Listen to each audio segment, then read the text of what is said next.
നിങ്ങളുടെ ഫേവറേറ്റ് സീരിയലുകൾ ടിവിയിൽ വരുന്നതിന് മുൻപേ സൺ നെക്സ്റ്റ് ആപ്പിൽ കാണാം. ഇനി എല്ലാവർക്കും മുൻപേ കാണൂ. ഇപ്പോൾ തന്നെ സൺ നെക്സ്റ്റ് ആപ്പ് ഡൗൺലോഡ് ചെയ്ത് സബ്സ്ക്രൈബ് ചെയ്യൂ. കിട്ടിയ വള എന്റെ അമ്മേ, ആ വള ഇവിടെ ഒന്നുമില്ല.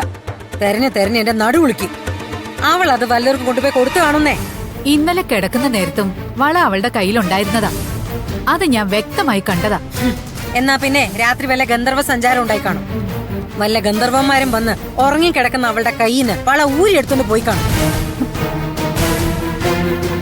അല്ലെങ്കിൽ വല്ല ഉറുമ്പ് അരിച്ചോണ്ട് പോയി കാണും. എന്റെ അമ്മേ, അവള് രാത്രിയിൽ കയ്യിലിട്ടോണ്ട് കിടന്ന വള കാണാതെ പോയിട്ടുണ്ടെങ്കിൽ അത് അവളുടെ സൂക്ഷ്മത കുറവ്. അതിന് മറ്റുള്ളവർ ആരെങ്കിലും ഉത്തരവാദികളാണോ? ആരെങ്കിലും അതിന് ഉത്തരവാദിയാണെന്ന് ഇവിടെ ആരെങ്കിലും പറഞ്ഞോ? നീയും സൂക്ഷിച്ചോ. ഞാനും നീയൊക്കെ അവളെ ദ്രോഹിക്കാൻ നടക്കുന്നവരാന്ന ഇവിടുത്തെ വ്യാഖ്യാനം. ആ, നീയാന്ന് വള കട്ടേന്ന് വേണമെങ്കിലും പറയും. ആര് കട്ടെങ്കിലും അനുഭവിക്കും. അവള് ദേവിയുടെ കുട്ടിയാ. ദേവിയുടെ മുന്നിൽ പോയി കണ്ണു നിറഞ്ഞ് മനസ്സ് തുറന്ന് അവള് പ്രാർത്ഥിച്ച ഫലം ഉറപ്പാ. കട്ടിട്ടുണ്ടോ അവരറിഞ്ഞിരിക്കും. അമ്മേ, ഞാൻ ഇറങ്ങുന്നു. ഇപ്പൊ ഒരു ബസ്സുണ്ട്.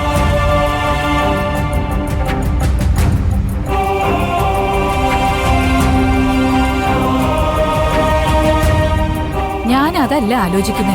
അവക്ക് ഈ വള കൊണ്ട് കൊടുത്ത ആളില്ലേ, സന്ദീപിന്റെ മുത്തശ്ശി. എന്നെങ്കിലും ഇനി ആയമ്മ തിരിച്ചു വന്ന് ചോദിച്ചാ ഈ കുട്ടിക്ക് എന്തു പറയാനാവുമെന്നാ എന്റെ വിചാരം. ആ അമ്മയൊന്നും തിരിച്ചു വരാൻ പോകുന്നില്ല എന്റെ അമ്മേ. അവർക്ക് പണവും പണ്ടവും ഒക്കെ കണക്കില്ലാത്ത കിടപ്പുണ്ട്.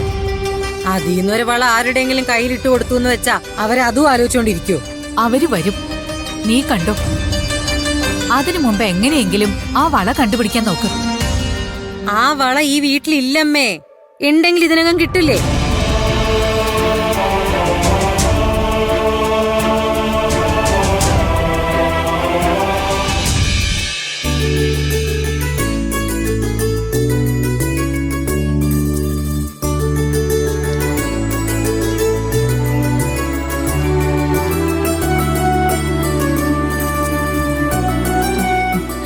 സോറിയടാ.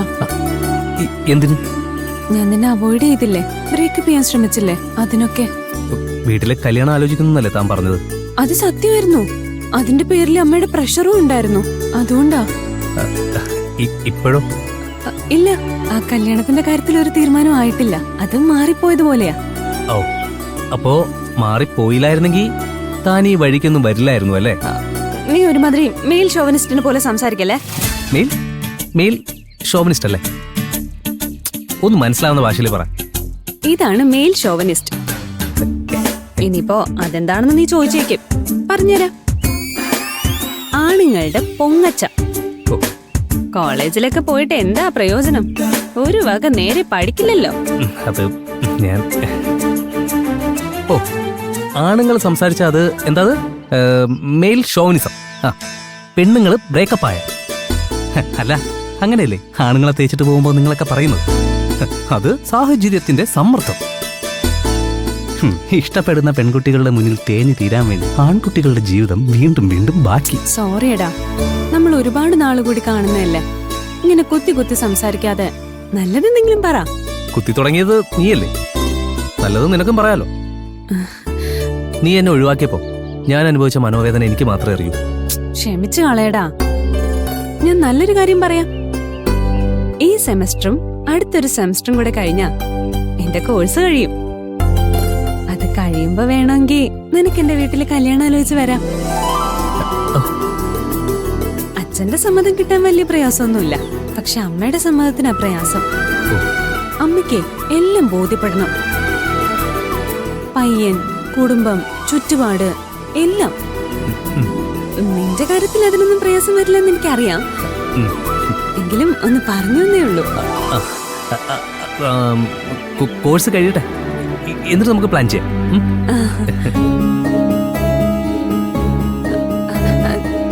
നീ എനിക്കൊരു ഉപകാരം ചെയ്യാവോ? എന്താ? അത്യാവശ്യമായിട്ട് എനിക്ക് കുറച്ച് പണം വേണം. നീ ഈ വാളയൊന്ന് വിറ്റ് തരണം. ഇതെവിടെന്നാ? അമ്മയും മുത്തശ്ശിയൊക്കെ എനിക്ക് വേണ്ടി ഒരുപാട് സ്വർണ്ണം ഉണ്ടാക്കി വെച്ചിട്ടുണ്ട്. അതിൽ നിന്ന് എടുത്തതാ.